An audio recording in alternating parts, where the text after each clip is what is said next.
Sir வணக்கம் sir. வணக்கம் Marshall. கைது செய்யப்பட்டு திருப்பி வந்து சட்டசபை நிகழ்வுகளில் உதயநிதி ஸ்டாலின் அவர்கள் பங்கெடுக்கிறார். சட்டமன்றத்தில் எப்படி இருக்கு உதயநிதி வெர்சஸ் விஜய் காம்போ? ஏற்கனவே டே ஒன்னே சொன்னது, விஜய் ஸ்டாலின் முதல்வர்னு சொல்லி ஆட்சிக்கு வந்த 13 வச்சு ஆட்சி பண்றது வரை உதயநிதி ஸ்டாலின் ஷைன் பண்ணுவார். நீ என்னதான் மறைச்சாலும், என்னதான் பத்திரிகைகள் ஊடகங்கள் எப்படிதான் பண்ணாலும் ரியாலிட்டி அங்கே வெளியே வந்துடும். ஸ்டாலின் பிரச்சாரம் பண்ணி எம்எல்ஏ ஆன ஷாஜஹானும் இவர் வன்னி அரசும் தான் அமைச்சர்கள். ஸ்டாலின் மட்டுமல்ல, உதயநிதி பிரச்சாரம் பண்ணி. ஸோ இது இந்த சட்டசபை ஸ்டாலின் முதல்வர்னு சொல்லி 13 பேரை வச்சுக்கிட்டு ஒரு ஆட்சியை விஜய் பண்ணுறது வரை உதயநிதி ஸ்டாலின் ஷைன் பண்ணுவார். ஸ்டாலின் தோத்து உதயநிதி ஸ்டாலின் ஜெயித்தது உதயநிதி ஸ்டாலினுக்கு blessing in disguise. Personally Stalin தோத்ததை நானே என்னால் ஜீரணிக்க முடியல, தோத்திருக்க கூடாது. பட் ஜனநாயகம் ஏற்றுக்கொள்ள வேண்டியதுதான். அந்த இடத்துக்குள்ள இன்னைக்கு அப்பாவை காணலைங்கிறது மகனுக்கு பெரிய பூஸ்ட். ஸ்டாலின் வர்சஸ் விஜய்னு ஒரு நரேட்டிவ் ஓடுறது உதயநிதி ஸ்டாலினுக்கு பெரிய ப்ளஸ். உதயநிதி ஸ்டாலினுக்கு டெலிகேட்டட் பவர் தான். ஸ்டாலின் தான் leader, Vijay individual leader. So ஒரு individual leader versus Udhayanidhi Stalin வர்றது உதயநிதி ஸ்டாலினுக்கு ஸ்டேச்சரை உயர்த்துது. இன்னைக்கு விஜய் அரசியல் வர்றதுக்கு முன்னாடி உதயநிதி வர்சஸ் விஜய்னெல்லாம் ஒரு செய்தி பண்ணது விஜய்க்கு ஸ்ட்ராட்டஜியை மெல்ல உயர்த்துச்சு இல்லையா? அதே இது இன்னைக்கு விஜயால உதயநிதிக்கு ஸ்டாலின் ஸ்டேச்சர் உயருது. ஸ்டாலின் வர்சஸ் விஜய்னு சொன்னா விஜய் ஷைன் பண்றாரு, உதயநிதி வர்சஸ் விஜய்னா உதயநிதி ஷைன் பண்றாரு. இது எல்லாமே நாம சொன்ன இதை Vijay, it is up to Vijay to take the call. நீங்க மெஜாரிட்டி காட்டிட்டீங்க, 144 உங்ககிட்ட இருக்குது. அதுக்கப்புறம் 6 கட்சி கூடுதலாக உங்ககிட்ட வந்தாச்சு. பிசிகா, காங்கிரஸ், மதிமுக, சிபிஎம், சிபிஐ எங்கேயும் போக முடியாது, அரெஸ்டட். உங்ககிட்ட இவங்க அரெஸ்ட் ஆகி தான் உள்ளதான் கிடக்குறாங்க, வெளியே போக முடியாது. அலையன்ஸ் ரீதியா உங்கள்கிட்ட கட்டுப்பட்டு தான் இவங்க இருக்கிறாங்க. ஸோ நீங்க தெளிவாக ஒரு டிசல்யூஷனுக்கு போய் தனி மெஜாரிட்டி வரக்கூடிய அளவுக்கு நீங்க சப்பாத்தி போட்டுட்டேன்னு சொல்றீங்கல்ல, பரோட்டா போட்டுன்னு சொல்றீங்கல்ல, அப்படி ஒரு 117க்கு மேல விசிலே வராத வர உதயநிதி ஸ்டாலின் 4 கட்சி கூட்டணி ஆட்சியில ஷைன் பண்ணதான் செய்வார். இன்னும் உதயநிதி ஸ்டாலினுக்கு என்ன புரியலன்னா, இந்த பாலா போன சனாதன எதிர்ப்பு, சனாதனம் இங்க இந்த நாட்டுக்கும் இந்த தேசத்துக்கும் தர்மத்துக்கும் தேவையான ஒண்ணு. லாலு யாதவ் சனாதன தர்மத்தை பாராட்டுறாரு, அகிலேஷ் யாதவ் பாராட்டுறாரு, லாலுக்கு மகன் தேஜஸ்வி பாராட்டுறாரு, எல்லாமே சனாதன தர்மத்தை போற்றி புகழ்ந்து பாராட்டுறாங்க. அந்த புரிதல் இல்லாம என்னன்னு தெரியாம திடீர்னு உதயநிதி பேசுற மட்டும்தான் சேம் சைடு கோல் போடுறது. இந்த கருப்பு சட்டையை விட்டுக்கிட்டு 4-5 பேர்களை கொண்டு நிறுத்திக்கிட்டு மொத்தமே 500 பேர் தான் இருப்பான் நாட்டில், அதுல 50 பேர் ஊடகத்தில் அவர் இருப்பான். அந்த இதை புரியாம இருக்கிறது தான் உதயநிதி ஸ்டாலின் தரப்புக்கு ஒரு மைனஸ். விஜய் அதை புரிஞ்சதுனால்தான் வீரமணியை பெரியார் திடலை விட்டு வெளியே போனான்னு போலீஸை வச்சு முடக்கிட்டாரு. என்ன ஆயிரப்போகுது நாட்டில்? ஒன்றும் ஆயிடாது. ஸோ இந்த விஷயத்திலையும் எப்படி அகிலேஷ் யாதவ் பொலிட்டிக்ஸ் பண்றாரு, எப்படி தேஜஸ்வி யாதவ் பொலிட்டிக்ஸ் பண்றாருங்கிறதெல்லாம் உதயநிதி ஸ்டாலின் உணரணும். மற்றபடி சட்டசபைக்குள்ள உதயநிதி ஸ்டாலின் விஜயை ஷைன் பண்ணி தான் போறாரு. அது இயல்பாட்டே ஸ்டாலின் தோல்வி உதயநிதி ஸ்டாலினுக்கு அந்த வாய்ப்பை கொடுத்துருக்குங்கிறதா 100% உண்மை. இதான் எங்க அர்த்தம். இல்லை, என்னதான் இருந்தாலும் விஜய் அந்த ஃபைனல் உரையில ஹிட் அடிச்சிடறாரோ. அப்பப்போ உதயநிதி ஸ்டாலின் பேசுறாரு, ஃபைனலா பேச முடியாத நேரத்துல விஜய் ஒரு உரையாடுறாரு, அது வைரல் ஆயிடுது. விஜய் பாப்புலர் லீடர், அவருக்கு சபை, சட்டசபை சீஃப் மினிஸ்டர் சபை தான். சபாநாயகர்கிட்ட கேட்டுக்கிட்டு அவர் விஷயங்கிறாரு. எல்லாமே அந்த அட்வான்டேஜஸ் பொசிஷன் அவருக்கு இருக்குல்ல. அட்வான்டேஜஸ் பொசிஷன்ல இருந்து விஜய் பண்றதை விட டிஸ்அட்வான்டேஜ் பொசிஷன்ல இருந்து உதயநிதி ஸ்டாலின் ஷைன் பண்றாங்க. 100% உண்மை. அதுக்கு மெயின் காரணம் இப்ப சொல்றாரு இல்லையா, நீங்க பதவி ஆசையில கவர்னர் மாளிகைக்கு நடையா நடந்தீங்கிறாரு. தனி மெஜாரிட்டி விஜய்கிட்ட இருக்கும்னா இந்த வார்த்தையை உதயநிதி சொல்ல முடியாதுல்ல இந்த வார்த்தையை. ஸோ விஜய் தான் அதுக்குள்ள இப்போ பட்ஜெட் போட்டுட்டாரு. பட்ஜெட்டுக்கு பிறகு ஒரு ஃபைன் மார்னிங் ராமகிருஷ்ண மாதிரி டிசால்வ் பண்ணிட்டு எனக்கு தனி மெஜாரிட்டி மக்கள் தருவாங்க, இந்த இவர் சண்முகம், வீரபாண்டியன் இவங்களோட லொல்லுலெல்லாம் வச்சு ஆட்சி பண்ணிட்டு இருக்கிறதுக்கு எனக்கு விருப்பம் இல்லை. இது டி.கே. சிவகுமார் என்ன அவமானப்படுத்திட்டாரு, தமிழ்நாடு சீஃப் மினிஸ்டர் அவமானப்படுத்திட்டாரு. ஆனால் எனக்கு வேற வழி இல்லாமல் 5 எம்எல்ஏ சப்போர்ட்டுக்காக பேசாமல் இருக்க வேண்டியது இருக்கு. இந்த நிலைமையிலேருந்து நான் மாறுபட்டு எம்ஜிஆர் மாதிரி 2021 ஸ்டாலின் மாதிரி ஃபுல் பிளட்ஜரு கவர்மெண்ட் ஆட்டு நான் வரப்போகிறேன். அப்படி வந்துக்கிட்டு அதுக்கப்புறம் நீங்கள் கொடுக்குறதுங்கிறது வேற. மைனாரிட்டியா இருந்துட்டு கொடுக்கறனால தான் போர் பார்ட்டி பொசிஷன்ல எல்லாரும் ஆளாளுக்கு பேசுறாங்க. விஜய்க்கு இந்த யதார்த்த நிலைமையை பொய்யா மறைச்சு போக்கஸ் பண்ணி சிஎம்ங்கிற பவர்ல ஒரு விளம்பர அரசியல் தான் பண்ண முடியுமே தவிர யதார்த்தம் இதுதான். ஸோ இந்த யதார்த்த சூழ்நிலைக்குள்ளதான் விஜயை உதயநிதி ஸ்டாலின் சட்டசபையில ஷைன் பண்றாரு.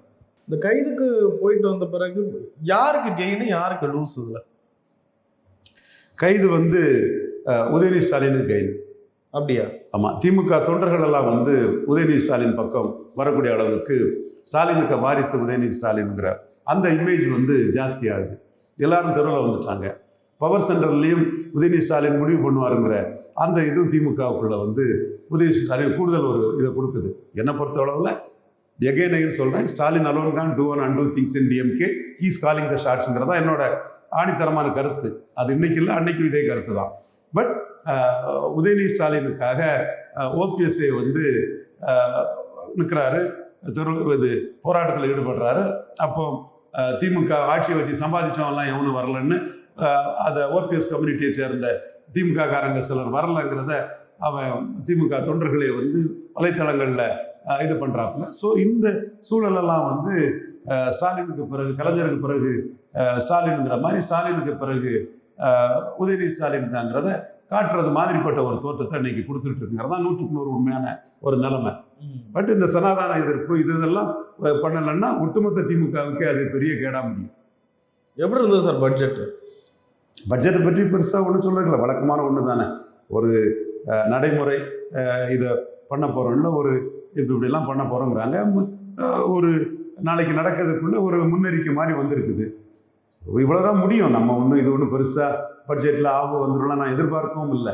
அதனால் அதில் எதிர்பார்த்தா தானே எனக்கு ஏமாற்றம் வர்றதுக்கு அதில் இருக்குது. மரிய வில்சன் நிதியமைச்சர் பெருசாக பண்ணணும், பயங்கரமாக இது பண்ணலாம், அப்படி ஒன்றும் பெரிய முன்முனைப்போ பெரிய அதில் உள்ள எக்கனாமிக்கல் எக்ஸ்பர்ட்ஸை வச்சு ஒரு பிரெயின் ஸ்டாமிங் செஷன் பண்ணியோ, சிஎம்கிட்ட நிறைய பொருளாதார வல்லுநர்கள் பேசி என்ன பண்ணலான்னு ஒரு இது பண்ணியோ எதுவுமே இல்லை. எவ்வளவோ பண்ண முடியும், எவ்வளவோ விஷயங்கள் இருக்குது, எதையுமே அவங்க எக்ஸ்ப்ளோர் பண்ணலை. ஒரு கடமைக்கு ஒரு பட்ஜெட் போடுறேன்னு பட்ஜெட் போட்டிருக்காங்க. இதை தாண்டி எனக்கு பட்ஜெட்டை பற்றி பேசுறதுக்கு ஒன்றும் இல்லை. விஜய் அவர்கள் ரொம்ப அதிரடியான நடவடிக்கைகள்லாம் சில நேரத்தில் எடுத்துக்கிட்டே இருக்காரு. அதாவது கைதா இருக்கட்டும், கர்நாடகாவுக்கு போடுற பிளானா இருக்கட்டும், மற்றபடி விஷயங்களா இருக்கட்டும், எல்லாத்துலேயுமே மனம் திறந்து பாராட்டணும்னா ஊழல் விஷயத்துல அவங்க கவர்மெண்ட் நல்லா பண்றதா நல்ல பேர் இருக்குப்பா. அந்த பழனி விஷயம் கூட அந்த சீல்டு கவர்ல வச்சிருக்காங்க. நான் விஜய்க்கு ரெப்புடேஷன் இருக்குன்னா ஏன் நீங்க சிபிஐ கையிலே அதை கொடுத்துட்டு போகலாமான்னு நான் கேட்குறேன். திமுகவும் கேட்குறாங்கன்னு. மற்றபடி கர்நாடகா விஷயம்லாம் விஜய்க்கு பெரிய ஃப்ளாப். அவர் தன்னிச்சையாக தனி ஆவர்த்தனம் பண்ணலான்னு நினச்சார்.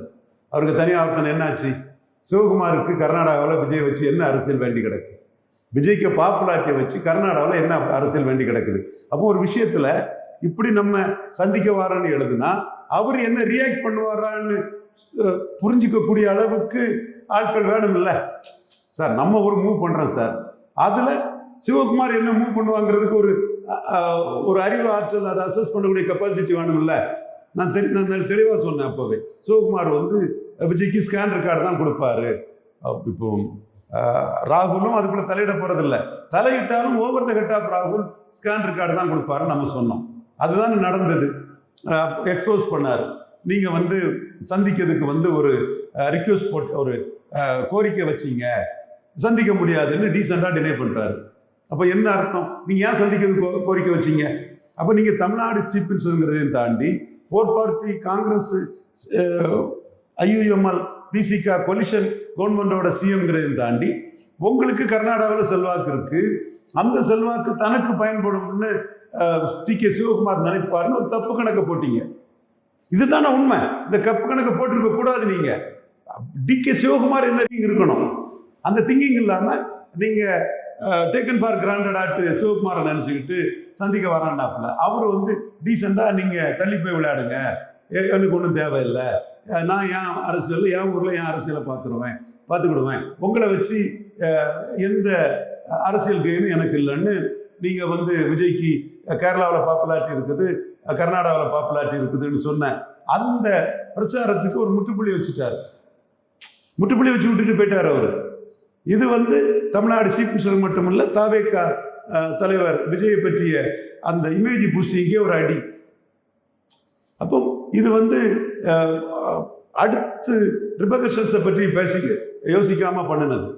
ஸோ அந்த இடம் வந்து எல்லா கட்சிகளுமே வந்து தன்னிச்சையா நீங்கள் பேச்சுவார்த்தைக்கு போகாண்டா எந்த பலனும் கிடைக்காதுன்னு சொல்லும்போது பேச்சுவார்த்தை நடக்காமலே டிகே சிவகுமார் இது பண்ணிட்டார். என்னோட பார்வை, நீங்கள் நிர்மல்குமார் சொல்கிற மாதிரி ஸ்டாலின் சொல்லி எல்லாம் இது பண்ணிவிட மாட்டார். ஸ்டாலினை வச்சு விஜய் வச்சே ஒன்றும் வேண்டாம், பெரிய ஹீரோ, சினிமா ஹீரோ கர்நாடகாவில். ஸ்டாலினை வச்சு மட்டும் இங்கே என்ன வேண்டி கிடக்குது டிகே சிவகுமாருக்கு? லாஜிக் வேணும்ல. இப்போ முன்னாடியாவது திமுகவுக்கு ஒரு எம்எல்ஏலாம் இருந்தாங்க, திராவிட மணி அதெல்லாம் இருந்தாங்க. அதுக்கப்புறம் எம்ஜிஆருக்கு அந்த எம்எல்ஏக்கள் வர ஆரம்பிச்சுட்டாங்க. கோலார் கோல்டுஃபீல்டில் உள்ள அட்டவணை பிரிவு தமிழ் சகோதரர்கள், பறைய சமூக மக்கள்லாம் எம்ஜிஆரை ஃபுல்லாக இது பண்ணாங்க. அதில் பேர் இப்போ டக்குனு ஞாபகம் வரல, ஒரு பக்தவச்சலம் சம்திங், எம்ஜிஆர் முனியசாமி பக்தவச்சலம், ஓகே, அவங்கெல்லாம் எம்ஜிஆர் தொண்டர்கள் வந்து எம்எல்ஏ ஆகிட்டு இருந்தாங்க. ஒரு எம்ஜிஆருக்கு ஒரு பாப்புலாரிட்டி இருந்துங்கிறத ஆர் குண்ட்ரா வந்து மதிச்சிருக்கிறாரு. எம்ஜிஆர் வந்து பார்க்குறதே பாக்கியம்னாரு, எம்ஜிஆர் ரசிகன்னு சொன்னார், எம்ஜிஆர் பேச்சுவார்த்தை பண்ணார். அன்னைக்கு ஒரு சூழ்நிலை, ஐயா மூப்பனார் அகில இந்திய காங்கிரஸ் கமிட்டியில் ஒரு இருந்தது ஐயாவுக்கு. தென் இங்கே எம்ஜிஆர் கூட்டணி வேணும், அவர் ஜனதா கூட பேரக்கூடாது, நம்ம கூட இருக்கணும்னு டெல்லி ஆண்ட காங்கிரஸுக்கு ஒரு எண்ணம் இருக்குங்கும் போது அந்த சூழல் வந்து எம்ஜிஆருக்கு கை கொடுத்தது. அது வந்து இன்னைக்கு விஜய்க்கு பொருந்தாதுங்கிறதும், குண்ட்ரா மாதிரி ஒரு டம்மி பீஸ் இல்லை சிவகுமார், அவர் ஒக்காலிகான்னு நம்ம ஒரு வெள்ளாள கவுண்டர் மாதிரி ஒருதாய் மக்கள், ஒக்காலியா கவுண்டரும் வெள்ளாள கவுண்டரும் ஒருதாய் மக்கள் தான். கவுண்டர்கள் விவசாயிகள், திறமையான விவசாயிகள், பல விவசாய இதில் வந்து ரொம்ப ஒரு ஸ்கில்ஃபுல் ஃபார்மர்ஸுங்கிற லெவலில் இப்போ அவங்க பிஸ்னஸ் கம்யூனிட்டியாட்டு ஆகிட்டாங்க. தட்ஸ் என்றாலும் கூட ஒரு ஸ்கில்ஃபுல் ஃபார்மர்ஸ், ஒருதாய் மக்கள், விவசாய இதில் வந்து உற்பனர்கள்னு சொல்லக்கூடிய ஒரு விவசாய சமூகத்தோட பின்புலத்தை 12 தொகுதி ஓல்டு மைசூரில் இருக்குது. அங்கே ஒக்காலிகா டாமினேட்டட் கான்ஸ்டிட்யூன்சி. அந்த இதுக்குள்ள ஒரு பெரிய பேக்கிங் உள்ளவர். அப்போ அவர் அந்த பேக்கிங்குள்ள இருந்து தான் அரசியலை பண்ணுவார். ஸோ அந்த அரசியலை பண்ணும்போது இப்போ விஜய் சூனாப்பானா ஒன்றும் நடக்கலை, அப்படியே மெயின்டைன் பண்ணுன்னு அதை ஸ்டாலின் அது இதுன்னு சொல்ல வேண்டிய சூழ்நிலை தான் காவிரி பிரச்சனையில் விஜய் வந்திருக்கு. விஜய் வந்து இதில் சினப் பண்ணப்பட்டாருங்கிறது தான் 100% உண்மை.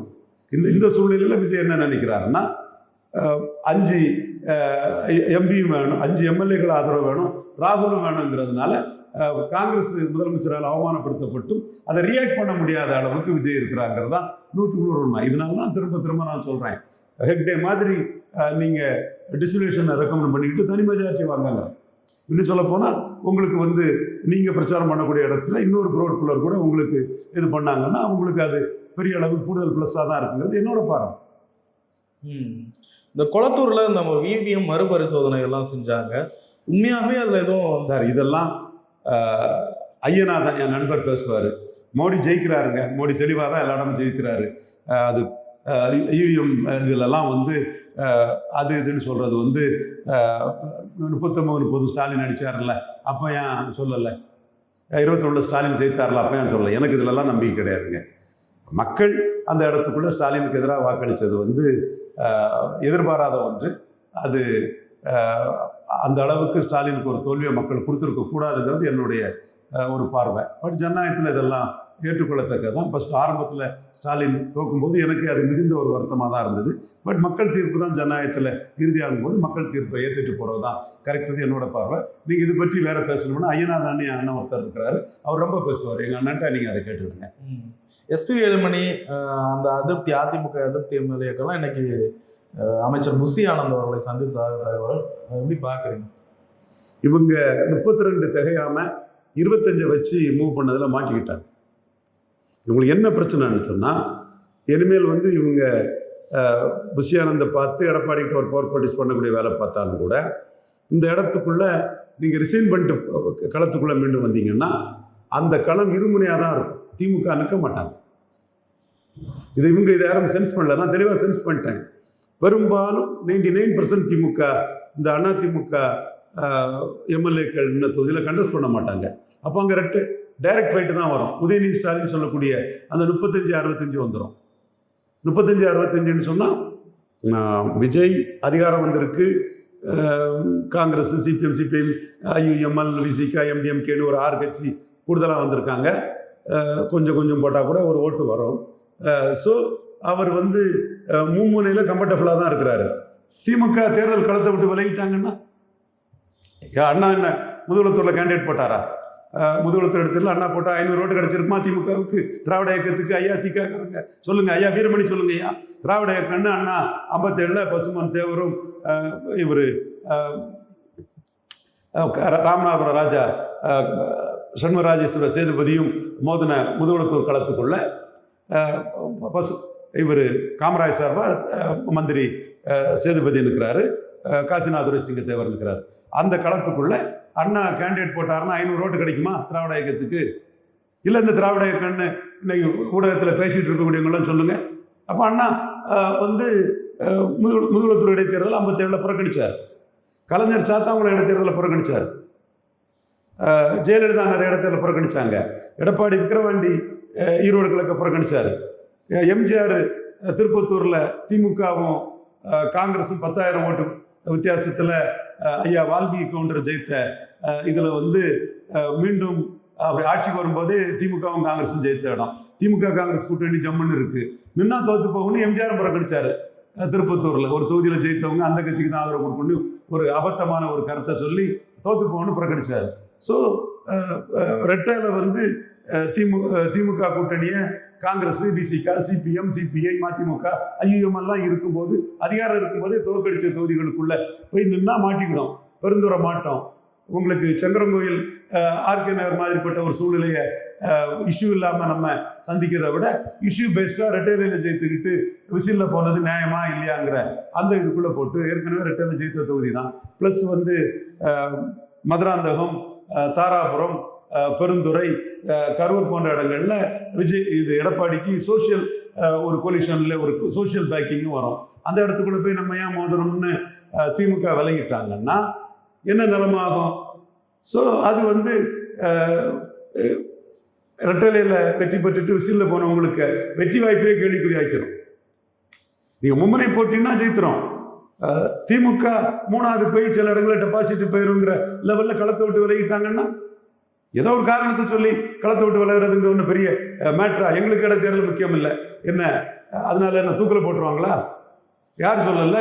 எந்த லீடர் சொல்லல? ஜெயலலிதா எத்தனை இடைத்தேர்தலில் புறக்கணிச்சுட்டு போகல? அது ஒரு பெரிய மேட்ரே இல்லை தமிழ்நாட்டில் இடைத்தேர்தலை புறக்கணிக்கிறதுங்கிறது. ஸோ ஏங்க அண்ணாவே கேண்டிடேட் இல்லாமல் காமராஜருக்கு எதிராக ராஜாஜிக்கு ஆதரவாளர் மத்தியாசுக்கு முதுகுக்கு பின்னாடி போய் நின்னாங்க பொது வேட்பாளர். ஸோ இந்த இடம் வந்து திராவிட முன்னேற்ற கழகம் வந்து இடைத்தேர்தலை புறக்கணிக்கிறது வாய்ப்பு உண்டு. இன்னொன்று சொல்கிறேன்னா 2வது பெரிய தலைவர் ஸ்டாலின் தான், அதை நான் டிஸ்பியூட் பண்ணலை. 3வது தான் எடப்பாடி ஐயா இருக்கிறார். 2வது ஐயா ஸ்டாலின் தான் இருக்கார். ஸ்டாலின் விஜய் முதல் இடத்துல இருக்கிறார். இதில் எம்ஜிஆரோட பெரிய தலைவராக கலைஞர் இருந்த காலகட்டம் தான். எம்ஜிஆர் உப்பிலியாபுரத்தில் மட்டும் ஜெயிக்கும் போது கலைஞர் மயிலாடுதுறையிலையும் அண்ணா நகர்லையும் ஜெயித்தார். சோதனையில் மாறாத ராமச்சந்திரன், சோமா ராமச்சந்திரன் இந்த இதுகிட்ட இருக்கிறார். நம்ம லட்சுமி தேட்டர், லட்சுமி தேட்டர் ஷினாய் நகர் அங்கே இருக்கார். 100 வயசு தாண்டி இருக்கும். அவர் எமர்ஜென்சியில் சோதனை காலகட்டத்தில் தன் கூட நின்னவர்னு கலைஞர் அந்த இடத்துல சொல்லுவார். சோதனையில் சோமா ராமச்சந்திரன் நினைச்சிருக்கேன். சோமா ராமச்சந்திரன்னா சோதனையிலும் மாறாத ராமச்சந்திரன். எமர்ஜென்சி கொடுமை இருக்கும்போது என் கூட நின்ன என் தம்பியை நிறுத்திருக்கேன்னு கலைஞர் அது சொல்லுவார். அவர் இன்னும் உயிரோடு இருக்கிறார் அந்த சோமா ராமச்சந்திரங்கிறவர். கலைஞர் 50 விழுக்காடு எடுத்து ஜெயித்த தொகுதி. அங்கே வந்து அண்ணா நகர் தொகுதியில் வந்து அன்னைக்கு சோமா ராமச்சந்திரன் வந்து கோதண்டராமன் அதிமுக ஒரு நாயுடு கம்யூனிட்டி கேண்டிடேட், ஒரு முதலியார் நினைக்கிறேன், இந்த இடத்துக்குள்ள வெற்றியை பெற்றார். அதே மாதிரி இவர் மயிலாடுதுறை கிட்டப்பா வன்னியர், பவர்ஃபுல் வன்னியர் கேண்டிடேட், அவர் ஜெயித்த இடத்துல சத்யசீலன் ஒரு வன்னியரை நிறுத்தி மயிலாடுதுறையில் கலைஞர் வந்து வெற்றி பெற்றார். 4 தொகுதியில் 2 உதயசூரியன், 1 ரெட்டலை. எம்ஜிஆர் கீழே போயிட்டார் கலைஞரோட. ஆனால் உப்பிலியாபுரத்தில் வந்து கலைஞரை 25,000 ஓட்டு வித்தியாசத்தில் மக்கள் தலைவர் எம்ஜிஆர் வந்து முத்தமிழஞ்சர் கலைஞரை தோக்கடிச்சாரு. இப்போ நீங்க ரெட்டையில ஜெயித்த எல்லா தொகுதியுமே உப்பிலியாபுரத்தோட மோசம் இல்லை திமுகவுக்கு. எப்படி டேர் பண்ண முடியும்? சும்மா நீங்க ஊடகத்துல இது வெப் டிவியில உதயநிதி ஸ்டாலின் கைது, விஜய் வெர்சஸ் உதயநிதி ஸ்டாலின் சொன்னா இந்த ஊர்ல எப்படி களம் மாறும்? இந்த ஊர்ல களம் மாறாத. அப்போ இந்த இடம் வந்து அதிமுக ரிசைன் பண்ணிட்டு போகக்கூடியவங்க எல்லாத்துக்குமே பெரிய சிக்கலை ஏற்படுத்திடும். அந்த இடத்துக்குள்ள நான் எஸ்ஐக்கு சுப்பியாவுக்கு செல்வாக்கையும் குறைச்சி மதிப்பிடலை. அதே மாதிரி இவர் விஜயபாஸ்கருக்கு செல்வாக்கையும் குறைச்சி மதிப்பிடலை. ஏன்னா டேட்டா அதை தான் சொல்லுது. பார்லிமெண்ட்ல என்ன அசம்பிளின்னு சொல்லும்போது இந்த 2 பேருக்கு செல்வாக்கும் நான் மதிப்பு கொடுக்குறேன். அதே வேளையில் தாராபுரத்தில் 40 விழுக்காடு ஓட்டு எடப்பாடி சிஎம்மா விழுந்த ஓட்டு. எங்க இங்க வந்து 10-15 விழுக்காடு ஓட்டு கூட குளத்தூர்லையும் ஆயிரவிளக்குலையும் சேப்பாக்கத்திலையும் ட்ரிபிளிக்கல்லையும் எடப்பாடி முதல்வரான ஓட்டு விழல. ஆனா 40 விழுக்காடு கிட்ட பெருந்துறையிலையும் கரூர்லையும் தாராபுரத்திலையும் விழுந்திருக்க. அப்ப அந்த ஒரு நிலைமை வேற இல்லை. நீங்க சில இடங்கள் புரியணும். அண்ணன் வைகோ வந்து கட்சி ஆரம்பிக்கும் போது தொட்டி நாயக்கர்கள் ஆதரவுல ஈரோடு பெருந்துறையில 2வது வந்தாரு. திமுக கூட்டணி 3வது போச்சு. அதே வைகோ வந்து கலைப்புலித்தாணி போன்ற பவர்ஃபுல் கேண்டிடேட் போட்டும் கராத்தே தியாகராஜனுக்கு ஒரு யங்ஸ்டர்ஸ் மத்தியில் அன்னைக்கு ஜென்சி குரூப் அன்னைக்கு இருந்தபோது பெரிய கராத்தே இதுன்னு ஒரு பெரிய இது இருந்தா. மூப்பனாருக்கு தீவிர ஆதரவாளராட்ட இருந்தவர். அவர் நிற்கும்போது மதிமுகவை வந்து பெரிய ஹீரோ இமேஜ் உள்ள மதிமுகவை லோக்கல் கேண்டிடேட் கராத்தே தியாகராஜன் வந்து 4வது தள்ளிட்டாரு. திராவிட முன்னேற்ற கழகம் மயிலாப்பூர்ல தன்னோட ஸ்பேஸை காட்டி 2வது இடத்துக்குள்ள வந்தது.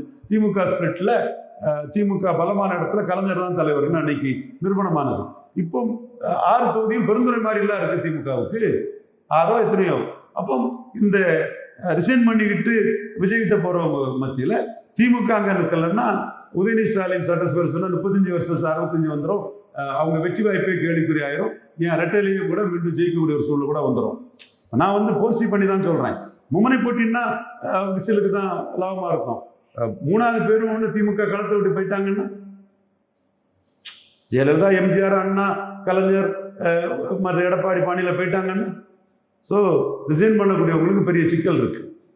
நிறைய விஷயங்களை போய் நன்றி சார். நன்றி.